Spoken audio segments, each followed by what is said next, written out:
오늘 이 밤에 은혜 받기로 작정하시기 바랍니다. 그냥 하나님 앞에 감사하기로 결정을 푸시기를 바랍니다.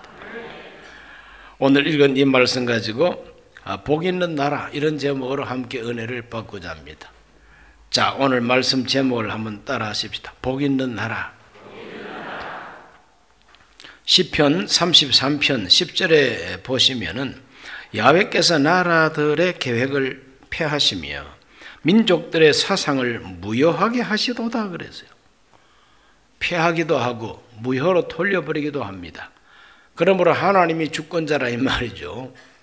나라들이 아무리 계획을 세워도 하나님이 폐지시켜 버리면 안 됩니다.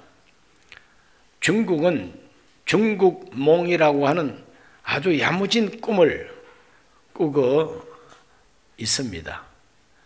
중국몽이 무엇이냐? 그 중국몽의 핵심은 중국이 세계를 지배하겠다는 꿈입니다. 중국이 세계를 지배하겠다고 하는 야심입니다. 이제는 미국도 제껴버리고 중국이 세계 패권을 쥐겠다고 하는 그 꿈이 바로 중국몽이에요. 그걸 성취하기 위해서는 옛날에 비단길, 실크로드를 다시 한번 융성스럽게 깔아가지고 그래서 모든 물자, 물류 이런 것을 실크로드를 통해서 저 구라파에까지 그리고 중동에까지 활발하게 고속도로를 닦아가지고 물류가 유통하게 하겠다. 또 하나는 해로, 바닷길을 지배하겠다는 겁니다. 그 바닷길을 지배하기 위해서 가장 중요한 남사 군도라고 하는 베트남과 필리핀, 인도네시아, 말레이시아 이런 나라들이 다 이해관계가 얽혀있는 산호초, 보였다 안 보였다, 또 수심이 낮은 그 산호초, 바위 이런 데다가 시멘트를 갖다 부어가지고 섬을 만들어 버렸어요. 섬을 만들어 가지고 거기다가 군사기지, 미사일 기지까지 다 만들어 놓고 앞으로 이 곁으로 통행하는 모든 상선들, 모든 무역선들은 우리 허락받아야 된다. 그러니까 이 해로 바닷길을 지배하겠다고 하는 중국몽, 그 계획입니다. 그냥. 그런데 미국이 그런 계획을 허락할 수가 없죠. 용납할 수가 없죠. 그러니까 지금 세계 3차 대전과 같은 큰 전쟁이 남중국해에 있는 바로 그 산호초 섬을 메꾸어 가지고 기지 만드는 거, 그것 때문에 일어날 가능성이 제일 크다는 거죠. 이렇게 중국은 바닷길을 지배하고 육로를 지배하고 그래서 온 세계를 갖다가 다시 한번 중국이 한번 지배해 보겠다는 이 야심찬 꿈이 바로 중국몽입니다. 그러나 아무리 나라들이 그런 계획을 가지고 꿈을 가진다 할지라도 하나님께서 폐지해 버리면은 지푸라기처럼 날아가는 거죠. 민족들의 사상을 무효하게 하시도다. 사상도 하나님이 불어버리면 무효가 되어버리고 만다는 것입니다. 오늘 우리가 믿는 하나님은 민족들의 계획도 폐지할 수가 있고 사상도 무효로 만들어 버릴 수 있는 권세와 능력을 가지고 계신 분이 우리가 믿는 하나님이십니다. 11절에 보면 야훼의 계획은 영원히 서고 그의 생각은 대대 이르리로다. 하나님이 사람들의 생각과 계획은 폐지할 수가 있지만 하나님의 계획과 하나님의 생각은 영원하다는 겁니다. 믿습니까? 12절에 야훼를 자기 하나님으로 삼은 나라 곧 하나님의 기업으로 선택된 백성은 이제 복이 있다는 겁니다. 이와 같은 주권자 하나님을 자기 하나님으로 섬기고 모시고 있는 그 나라들은 복이 있다는 거죠. 그러므로 온 세계를 경영하고 온 세계의 주권자이신 하나님을 자기 하나님으로 모시고 섬기는 백성은 하나님이 택한 백성이다 이 말이죠. 하나님의 기업으로 선택된 백성은 복이 있도다. 하나님을 나의 하나님으로, 야훼를 나의 하나님으로 모시고 섬기는 사람, 그 사람들이 바로 하나님이 택한 백성이라는 거죠. 그들에게는 복이 있도다. 역사적으로 이스라엘 백성들은 하나님이 택한 백성이라고 흔히 말합니다. 하나님의 선민이라고 자부심이 대단합니다. 그러나 성경을 펴놓고 역사를 읽어보면 그 이스라엘 나라 백성들이 100% 하나님을 자기 하나님으로 믿고 섬기고 충성한 때가 없습니다. 모세 시대에도 얼마나 하나님 앞에 불순종하고 우상 숭배했습니까? 금송아지 숭배하고 그랬지 않습니까? 그래도 하나님은 자기 백성이라고 자꾸 말씀하셔요. 그들이 가나안 땅을 정복하고 사사시대를 맞이했지만 원주민들하고 뒤섞여 가지고 그들의 신을 숭배하고 이러다가 하나님께 매맞는 역사가 사사기 역사입니다. 어느 시대고 하나님을 100% 잘 섬긴 역사가 없어요. 다윗, 솔로몬 이어지는 그 왕국 시대도 보세요. 북이스라엘이 온갖 잡신을 숭배하다가 일찍이 나라 망해버리죠. 남쪽 유다 왕국도 다윗의 믿음이 점점 희박해지고 나중에는 우상 숭배하다가 유다 왕국도 포로가 돼가지고 다 끌려가 버리고 말지 않습니까? 70년 포로 생활 끝나고 다시 해방되고 자유를 얻어서 돌아와서 성전 건축하고 다시 유대교, 즉 하나님을 섬기는 종교 문화가 다시 자리를 잡았지만 제사장들이 타락하고 이렇게 해서 또 하나님 앞에 책망을 받는 이야기가 계속 나오고 있지 않습니까? 예수님 오실 때는 어떻습니까? 하나님이 약속한 메시아를 이 땅 위에 보내줘도 그 메시아까지 죽여버린 나라가 이스라엘입니다. 야, 그거 정말 이상하지요. 하나님을 자기 하나님으로 섬긴다는 이스라엘조차 100% 하나님 잘 섬긴 역사가 없어요. 그래도 하나님은 내 백성이라 그러시고, 그래도 하나님은 웬만하면 복 주시는 하나님이에요. 그런 하나님으로 성경에 나타나 있으니 정말 좋으신 하나님이시죠. 오늘 저와 여러분은 하나님 잘 섬겨야 될 줄로 믿습니다.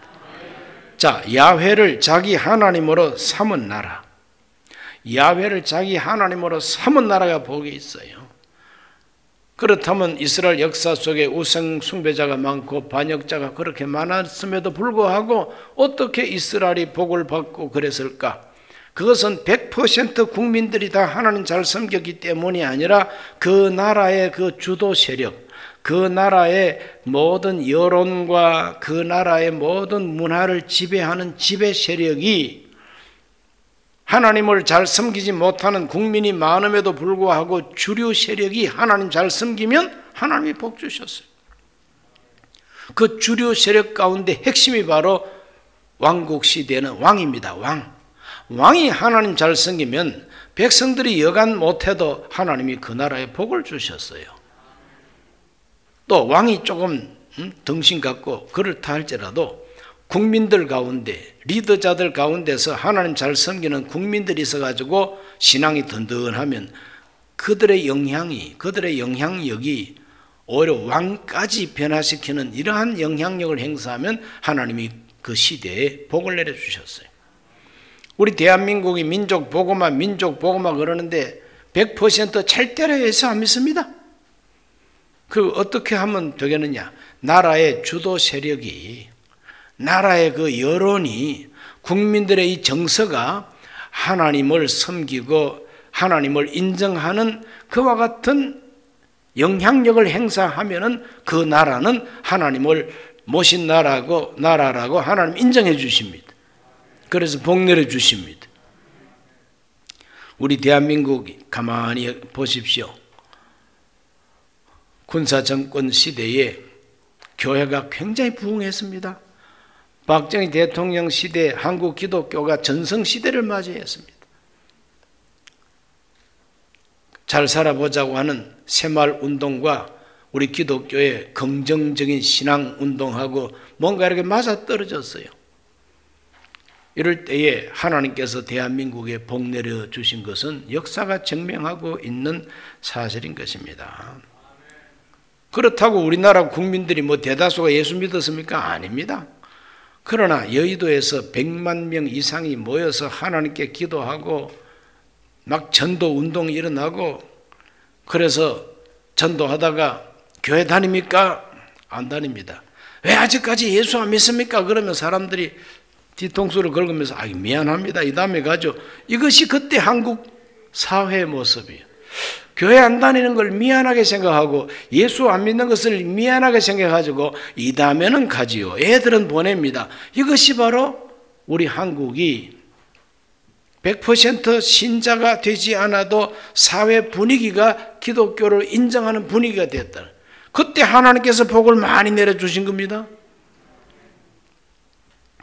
그러므로 오늘 저와 여러분은 대한민국의 이 문화와 대한민국의 사회 분위기가 교회를 인정하고 하나님을 인정하고 정말 하나님을 섬기는 것을 귀하게 볼 수 있는, 그래서 하나님 믿는, 잘 믿는 사람들이 한국 정치, 경제, 문화, 사회 모든 방면에 있어서 주도권 내지는 큰 영향력을 행사할 수가 있으면 우리나라는 하나님을 모신 나라가 되고 복을 받는 나라가 되는 것입니다. 그런 나라 되기를 기도하게 되시기를 바랍니다. 어쨌거나 우리 대한민국은 하나님의 은혜를 많이 받고 입은 나라임에 틀림이 없습니다.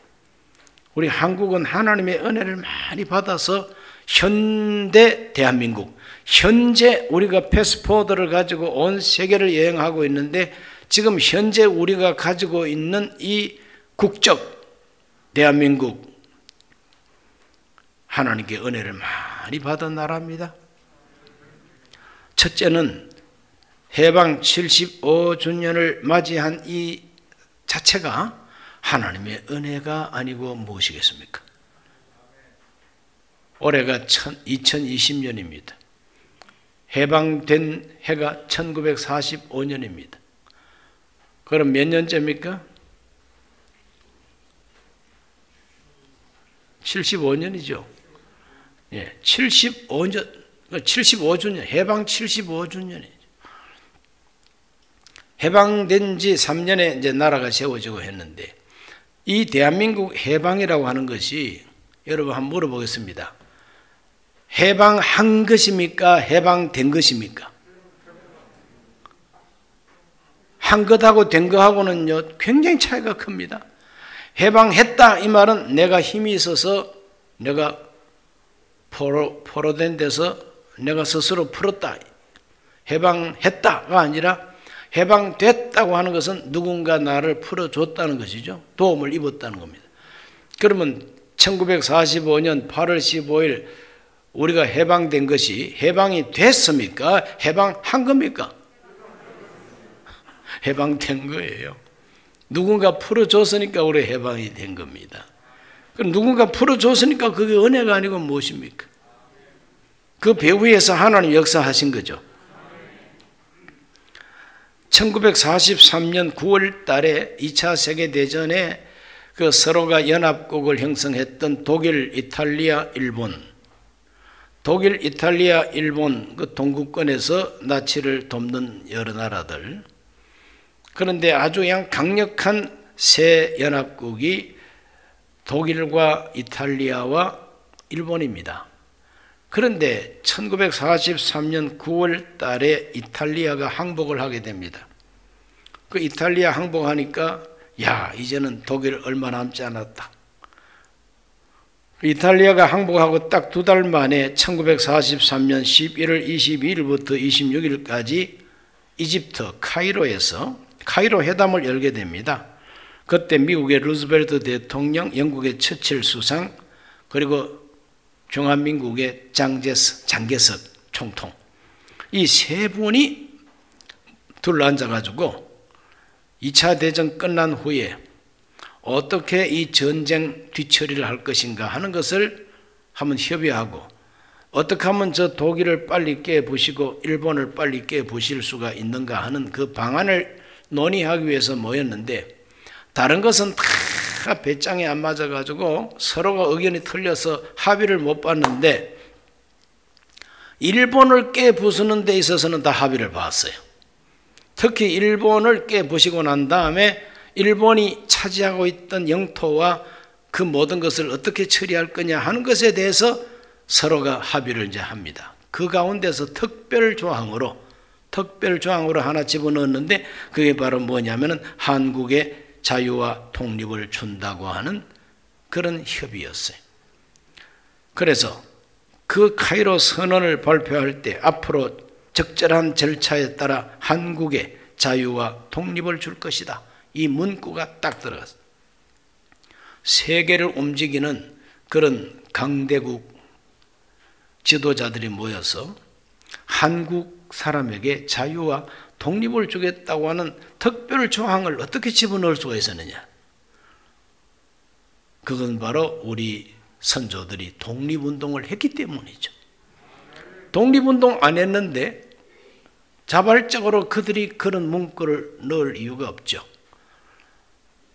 장개석은 백범 김구 선생과 또 중국을 중심으로 해서 아주 무력 독립운동까지 암살도 하고 말이죠. 그리고 폭탄을 터뜨려서 윤봉길 의사의 억울하든지 이렇게 해서 일본에 간담을 서늘하게 하고 장개석 총통의 마음에 큰 감동을 주었어요. 그리고 미국 루즈벨트 대통령은 이승만 초대 우리 대통령께서 그 미국에 있는 많은 애국자들이 외교 운동을 일으켰습니다.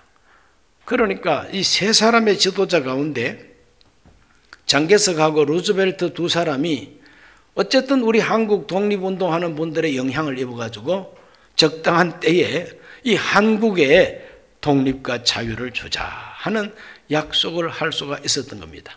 처칠은 반대였어요. 영국 처칠은 한국에 대한 관심이 별로 없었어요.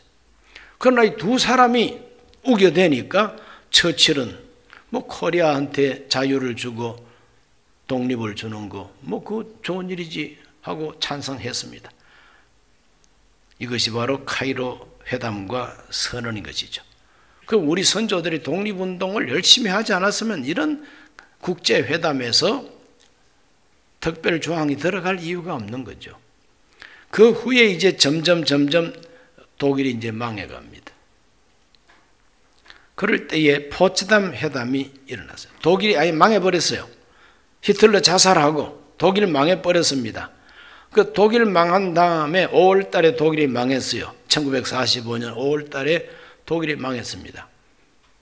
그럴 때 독일 베를린 인근에 있는 포츠담이라고 하는 곳에서 영국의 처칠, 미국의 그때는 루즈벨트 대통령이 서거하고 트루먼 대통령이 왔습니다. 그리고 소련의 스탈린, 처칠과 스탈린과 트루먼 이 세 분이 포츠담 회담을 열어서 저 일본이 악바리처럼 항복을 안 한다. 어떻게 하면 좋으냐? 무조건 항복하라고 그냥 강제적으로 항복하라고 우리는 목을 줘야 된다. 그래서 포츠담 선언을 합니다.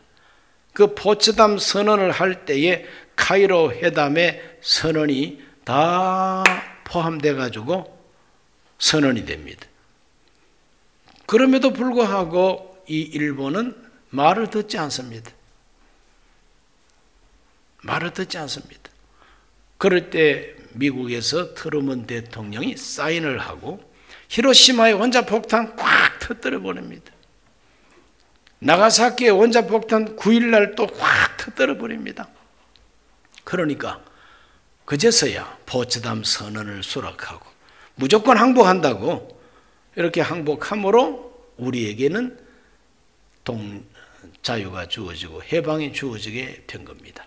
바로 그것 때문에 우리는 해방 75주년을 지금도 우리가 기념하게 된 것이죠. 여러분 이것이 은혜입니까? 우리 공로입니까? 우리가 독립운동을 하긴 했지만 그러나 독립운동했던 정성과 열망은 대단했지만 실제 힘은 약했죠. 세계 최초로 항공모함을 띄운 나라가 일본입니다. 미국보다도 독일보다도 영국보다도 일본이 먼저 항공모함을 띄우고 거기 전투기를 싣고 태평양 전쟁을 수행했던 나라가 일본이요. 강력한 나라였습니다. 그러니 우리 독립군이 아무리 정말 참 애국심이 강하고 한다 할지라도 그런 나라를 어떻게 이깁니까? 그런데 그렇게 강력한 일본을 누가 깨뜨려 이깁니까? 미국이죠. 많은 10만 명 이상 되는 사람들이 죽으면서 수십만이 다치면서 태평양 전쟁에서 승리를 하고 결국은 하다 안 되니까 원자폭탄을 떨어뜨려서 항복을 시킨 것이 미국입니다. 그렇게 일본이 지도했어요. 자, 그렇게 일본이 항복했기 때문에 일본이 지배하고 있던 모든 영역은 다 해방이 돼가지고 원주인에게 돌려주고 빼앗은 것을 다 도로 돌려주고 이렇게 이제 하다 보니까 우리 한국도 그대로 돌려받게 된 것이죠. 이렇게 해서 해방을 맞이하고 있었으니 이 정말 얼마나 큰 은혜입니까? 하나님의 은혜입니다. 배후에서 하나님이 미국이 승리하도록 하나님 도와주셨기에 망정이지 미국이 그냥 비겨버리고 그냥 휴전회담 해버리고 했으면 아직까지 우리는 대한민국은 없습니다. 지금도 일본입니다. 그냥 미국이 끝까지 싸워 이겼기 때문에 해방을 받은 것이죠. 미국이 일본하고 휴전회담 해버렸으면 우리는 여전히 일본이다 말이에요. 지금. 그 다음 두 번째로는 지금 대한민국 건국 72주년 되는 해입니다. 건국절입니다. 대한민국이라고 하는 나라를 세웠다는 거죠. 해방됐다고 금방 나라가 되는 건 아니에요. 해방이 됐다고 자유가 왔다고 금방 나라가 되는 건 아니었어요. 나라가 되기까지는 굉장한 어려움이 있었습니다. 왜 금방 나라가 세워지지를 못했느냐? 그것은 히로시마에 원자폭탄이 8월 6일 날 떨어졌어요. 딱 그걸 보고 있던 스탈린이 굉장히 꾀가 많은 사람이에요. 원자폭탄 봐라. 아직까지 소련은 그때 원자폭탄이 없었어요. 세계에서 원자폭탄을 가진 나라는 미국밖에 없었어요. 원자폭탄 탁 한 방 터지는 걸 보고 이때다. 그동안에는 일본하고 불가침 조약을 맺어왔습니다. 소련이 서로가 침략하지 말자 하는 조약을 맺고 왔는데 그 조약을 파괴하고 우리 일본을 공격한다 하고 선전포고를 8월 8일 날 하게 됩니다. 8월 8일 날 하게 돼요. 선전포고하고 그 이튿날 나가사키에 또 원자폭탄 또 터집니다. 그리고 15일 날 일본이 항복을 딱 해버리니까 8월 8일 날 선전포고하고 일주일 7일 전쟁하고 북한을 싹 접수한 나라가 소련입니다. 얼마나 얌체입니까? 세계사적 얌체입니다. 그것도 총을 많이 쏜 것도 아니고 이미 실패한 일본 그 만주에 있는 일본 관동사령부 그거 벌써 힘이 다 빠져 있는 거기에다가 대놓고 총질하고 들어간 거예요. 이렇게 해서 소련이 북한을 점령을 하고 38선 이북을 점령을 하고 내놓지 않습니다. 미국이 38선 이남을 점령하고 들어가서 미소 공동위원회를 만들어 가지고 자 우리 이제 협의를 해 가지고 포츠담 선언대로 카이로 선언대로 한국에 자유와 독립을 주자. 그래 독립국가를 세우자. 어떤 국가를 세워야 되겠느냐? 그럴 때 소련은 공산주의 국가를 세우자고 고집하죠. 미국은 그거 아니야. 자유민주주의를 세워야 된다. 그러다가 이제 그러면 적당하게 합치자. 그래서 남, 좌우 합작을 하자. 이게 이제 미국이 제시한 겁니다. 그러면 좌우 합작 정부를 세우자. 소련은 그 좌우 합작도 시원찮게 생각합니다. 그럼 미국의 하지 중장이 우리 한국을 지배하는 미 군정청장으로서 좌우 합작 정부를 세우려고 애를 많이 썼어요. 그래서 좌우 합작 운동을 이제 하고 있는 찰나에 미국에서 어떤 변화가 일어났느냐 하면은 트루먼 독트린이라고 1947년 3월 달에 트루먼 대통령이 독트린을 선언을 합니다. 그 독트린이라고 하는 것은 전략입니다. 세계 전략이 바로 독트린이에요. 미국이 어떻게 이 세계 전략을 펼 것인가 하는 그 원칙을 1947년 3월 달에 국회에서 연설을 통해서 발표한 것이 바로 뭐냐? 자유민주주의 국가를 세우고자 하는 나라를 동서양을 막론하고 우리 미국은 후원하고 협력할 것이다. 저 구라파 쪽에서 그리스하고 터키를 공산화하려고 소련이 매우 애를 많이 썼어요. 그런데 미국이 독트린을 발표하고 그리스와 터키를 경제적으로 후원해가지고 공산주의를 막았습니다. 독일은 철천지 원수처럼 싸웠지만은 그러나 서독을 경제협력해가지고 발전시킴으로써 저 공산주의 국가 사회보다도 자본주의 사회가 훨씬 좋다는 것을 인정받기 위해서 거기다가 그냥 돈 폭탄을 떨어뜨려 가지고 그냥 경제를 다시 일으킬 수 있도록 원조를 많이 했습니다. 그 정책을 마샬 정책이라고 그러죠. 그 마샬 정책으로 일어난 것이 라인강의 기적입니다. 라인강의 기적이요. 그래서 이 서독은 2차 세계대전을 히틀러가 일으킨 그 탓에 정말 참 기가 죽기 시작했고 이제는 뭐 살아날 길이 없는 피폐한 나라였지만 미국이 원조하고 돈 갖다 주고 다시 경제 부흥시키라. 그래서 서독은 금방 털고 일어나게 되는 것이고 아시아 쪽에서는 일본을 도와주기 시작합니다. 일본하고 태평양 전쟁하면서 얼마나 많은 미군이 죽고 다쳤습니까? 그래도 그건 과거야. 과거로 다 묻어버리고 일본 다시 한번 일어서 이래가지고 일본을 도와줍니다. 이 전쟁하는 나라는 하지마. 너희들은 이제 전쟁하지마. 전쟁할 수 없는 나라로 민주주의 헌법을 만들어 줄 테니까 이거 받아. 메가드가 민주주의 헌법 만들어 줬어요. 그리고 일본 사람들은 한번 또 딱 지면은 하이 하고 그냥 복종하는 버릇이 있지 않습니까? 그래서 그냥 미군들의 그냥 발바닥이라도 빠는 그런 흉내를 내면서 미국이 도와주는 원조를 받아서 일본이 일어나기를 시작합니다. 그럴 때 한반도에서 남쪽과 북쪽이 이렇게 나라를 독립국가를 세우려고 하는데 이념 갈등 때문에 도무지 여기가 잘 안 됩니다. 미국 독트린이 트루먼 독트린이 발표되기 전까지는 하지 중장이 이승만을 배제하고 저 이승만 까불면 죽여버리라 이렇게까지 이승만을 미워하면서 좌우 합작을 하기 위해서 애를 쓰다가 대통령이 아니야 이제는 저 소련은 우리의 적이다 이렇게 나옵니다. 공산주의는 우리의 적이다 이렇게 정책이 수립이 되고 난 다음부터 태도를 싹 바꿔가지고 이승만이 하는 말이 옳다 이렇게 해서 우리나라는 유엔이 도와줘서 자유민주주의 국가를 세우게 된 것입니다.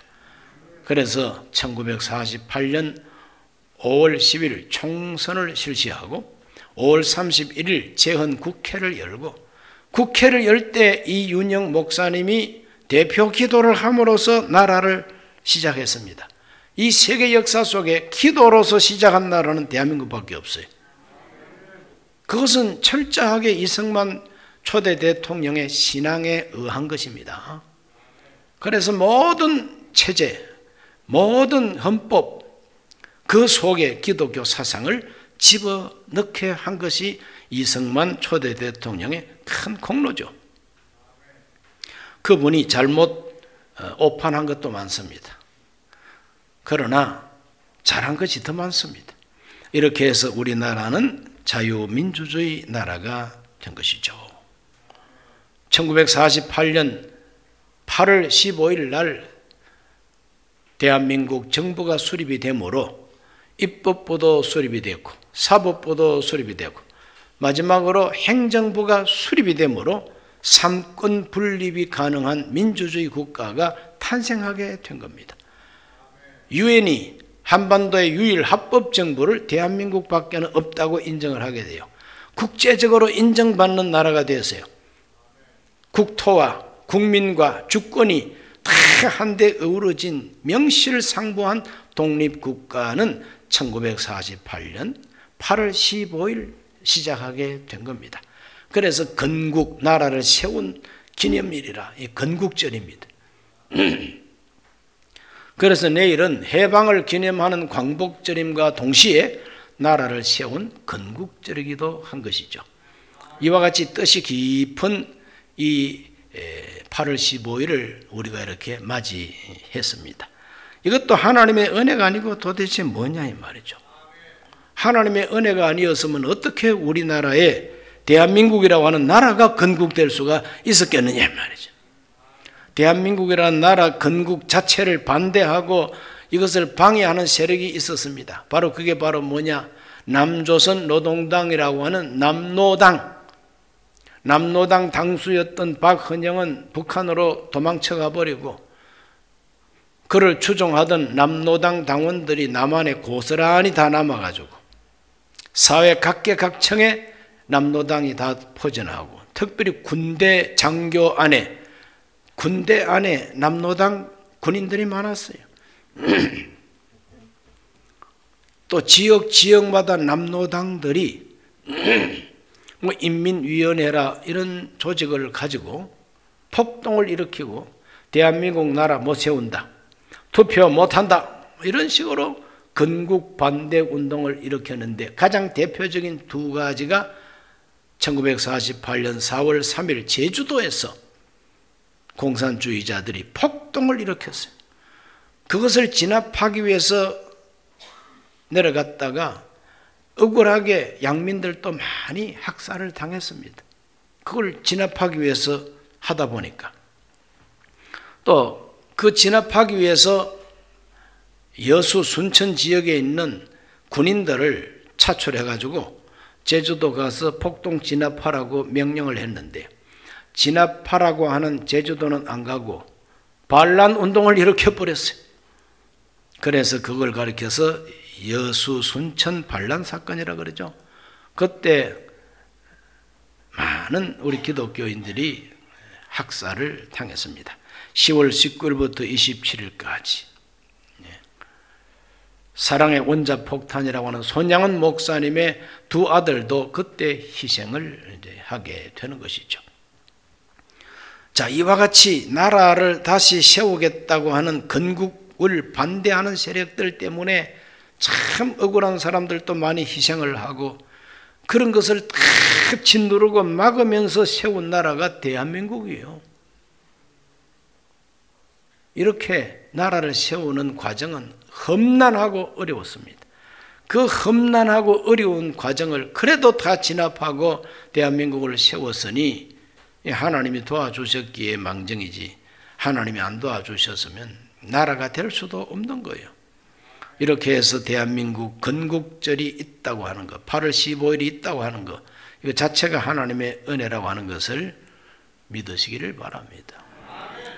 그 다음에 세 번째로는 6.25 남침을 막아내고 국가를 발전시킨 것도 하나님의 은혜입니다. 6.25 남침, 저 북한 공산주의자들은 입만 열면은 우리 남한을 가리켜서 친일파가 득세한 나라, 친일파가 세운 나라, 태어나지 말아야 할 나라 이런 식으로 폄하하고 비웃습니다. 그러나 따져보면은 가장 적극적인 친일파가 북한입니다. 일본의 혜택을 가장 많이 입은 그와 같은 족속들이 저 북한이라는 저 나라입니다. 김일성이가 중국이 아직까지 적화가 되지 않았을 때 장개석의 국민당과 이 공산당이 전쟁을 하고 내전을 할 때 김일성이가 도와준 것은 모택동을 도와줬어요. 그 모택동 도와주면서 우리 한국 사람들이 들고 간 총이 소위 말해서 따발총이라는 겁니다. 그리고 따발총은 북한에서 만들어냈어요. 어떻게 북한이 해방되자마자 따발총을 다 만들어요? 그건 바로 일본이 만주를 지배하면서 모든 군수품 공장들을 북한에다가 다 공장을 지어가지고 공업을 발전시켰어요. 그래서 일본 무기 공장을 다 그대로 접수받아가지고 그 무기 공장에서 만들어낸 게 바로 따발총입니다. 그 따발총 가지고 중국을 공산화하는데 무기 대주고 군인들 보내주고 그 은혜를 갚는다고 6.25 전쟁 때 중공군이 수십만 와가지고 인해 전술로 우리가 통일을 하지 못한 거예요. 그렇다면 일본의 혜택을 가장 많이 입은 족속들은 김일성 일파들입니다. 일본이 남기고 간 군수공장, 일본이 남기고 간 온갖 공업시설들 고스란히 다 김일성이가 다 접수해가지고 우리 남한은 그때 북한하고 경제적으로 이렇게 비교를 하면 게임이 안 돼요. 남한은 게임이 안 됩니다. 1970년대 중반까지는 북한 경제가 남한 경제보다도 훨씬 더 앞섰어요. 왜? 일본이 남기고 간 물자들, 일본이 남기고 간 공장들, 일본이 남기고 간 모든 그 공업, 지식, 이게 다 북한에 있었으니까. 남한은 그냥 농사나 지어 먹고 그냥 옷이나 짜 입는 방직 공장이나 좀 있고 그밖에 없어요. 이렇게 허술했던 우리 남한. 이런 남한이 허술하기는 했지만 그래도 일어서서 나라를 채우고 한반도 유일한 합법정부로 인정을 받고 6.25 전쟁 터졌을 때에 소련제 탱크를 몰고 소련제 전투기를 몰고 내려와서 삽시간에 그냥 한국을 접수하려고 했지만 세계 16개 나라의 젊은이들이 와가지고 피를 흘리면서 전쟁을 해가지고 다시 몰아내버렸지 않습니까? 우리 한국 군인들은 손가락만 빨고 앉아 있었습니까? 아닙니다. 제일 잘 싸웠어요. 제일 열심히 싸웠어요. 그래서 지금 현재 우리나라 지도를 펴놓고 보면은 개성 쪽에서는 푹 내려앉고 저 동해 속초 쪽으로는 푹 올라갔죠. 그만큼 땅을 넓게 우리가 차지한 겁니다. 국군이 싸웠으니까 더 넓게 차지한 거예요. 유엔군이 싸운 것은 다 38선에서 멈춰버리고 말았어요. 그렇게 우리 한국 군인들이 무기가 없어서 못 싸우다가 무기가 생기니까 얼마나 용감하게 싸웠던지 더 넓은 땅을, 북한 땅을 침공해 올라가서 우리 것으로 만들어버린 것이 지금 현재 휴전선이죠. 미국이 안보를 책임져 주도록 한 것이 한미 상호조약입니다. 상호방위조약이. 이승만 초대 대통령이 6.25 전쟁을 휴전으로 끝내려고 그러니까 방위조약 안 맺으면 나 허락 못해. 그래서 방위조약을 맺어가지고 미국이 자동적으로 북한이 또 남침해 오면은 미국이 자동적으로 전쟁에 나갈 수밖에 없는 조약이 한미 상호방위조약이에요. 이 조약 때문에 미국은 대한민국의 코가 꿰가지고 한국에다가 핵무기를 갖다 놓고 전술 핵무기를 갖다 놓고 중공이나 북한이나 소련이나 나만 넘보지 마. 너희들 나만 넘보면은 전술 핵 폭탄을 쏠 거야. 이런 식으로 막아준 거예요. 그 핵 우산 아래서 우리는 경제 발전의 노력을 열심히 경주한 결과 지금 세계 12위권의 경제 대국이 됐습니다. 자유와 평화를 만끽하고 민주주의 인권을 아주 만끽하고 있습니다. 이러한 좋은 나라가 이루어진 것은 하나님의 은혜임에 틀림이 없는 것이죠. 세 가지만 살펴봐도 하나님의 은혜입니다. 우리 선각자들이 독립운동했던 선각자들 대다수가 크리스찬들이었어요. 일제시대에 순교하면서 기도 많이 했습니다. 6.25 전쟁 때도 기도를 많이 했습니다. 그래서 하나님이 우리나라를 보호해 주신 것이죠. 애국가 자체가 하나님이 보호하사 우리나라 만세입니다. 그냥. 그래서 하나님이 우리나라를 보호해 주심으로 오늘까지 은혜를 베풀어 주신 것입니다. 그런데 지금 이 나라가 휘청거리고 있습니다. 과거에 이 나라 건국을 반대했던 남노당 그 일당이 아직까지 현재 이 한국에서 자기들의 세력을 만들어 가지고 대한민국을 완전히 접수해 버렸습니다. 아직까지 나라 이름을 안 바꿔서 그렇지 나라 이름을 바꾸려고 지금 다 작당을 하고 있죠. 헌법도 이제는 바꿔가지고 북한하고 비슷하게 만들어서 연방제 통일 법안 뭐 이런 것도 이제 지금 벌써 만들고 있어요. 까딱 잘못하면 우리나라는 자유민주주의 국가가 아니라 이제는 조선민주주의 국가가 되어버리고 말 겁니다. 이런 위기 속에 이제 우리가 처해 있습니다. 도대체 어떻게 하다가 이렇게 되어버렸을까? 어떻게 하다가 우리가 이 위기 속에 빠졌습니까? 어떻게 해야 다시 하나님을 우리 하나님으로 모실 수가 있겠습니까? 다시 하나님을 우리 하나님으로 모시는 비결은 무엇일까? 애국심을 다시 부활시켜야 될 줄로 믿습니다. 독립운동하다가 죽으면서도 대한독립 만세하고 총 맞아 죽었어요. 애국심입니다.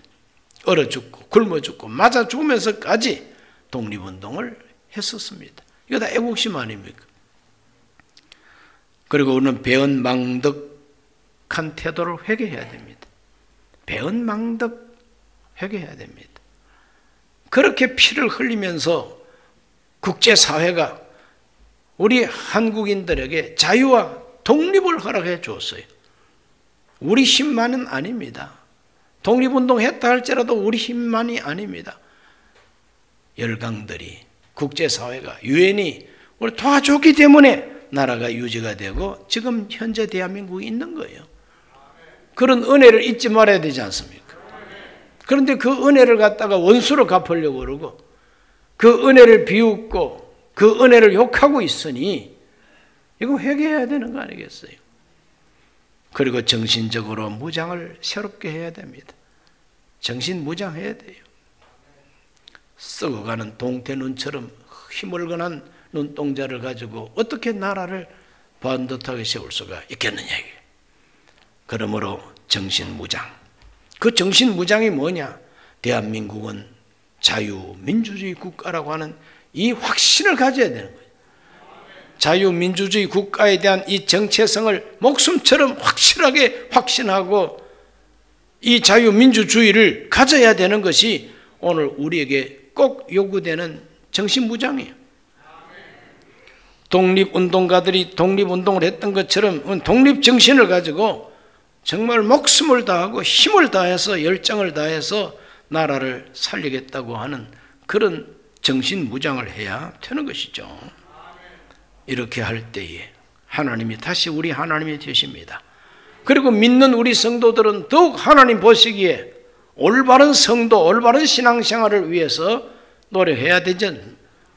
그럴 때 하나님이 우리를 다시 한번 일으켜 주시고 나라에 복을 내려줄 줄로 믿습니다. 하나님이 우리 편 되시면 우리는 반드시 일어서게 되고 다시 부흥할 수가 있을 것입니다. 하나님이 복 주시는 나라 대한민국 되기를 예수님 이름으로 축원합니다. 주의 이름으로 축원합니다. 기도합니다. 살아계신 아버지 하나님, 오늘 하나님 앞에 나와서 복된 나라라고 하는 제목으로 하나님 대한민국 역사를 회고하면서 하나님의 은혜를 우리가 다시 한번 생각합니다. 이 나라에 광복절이 있다는 사실이 은혜요.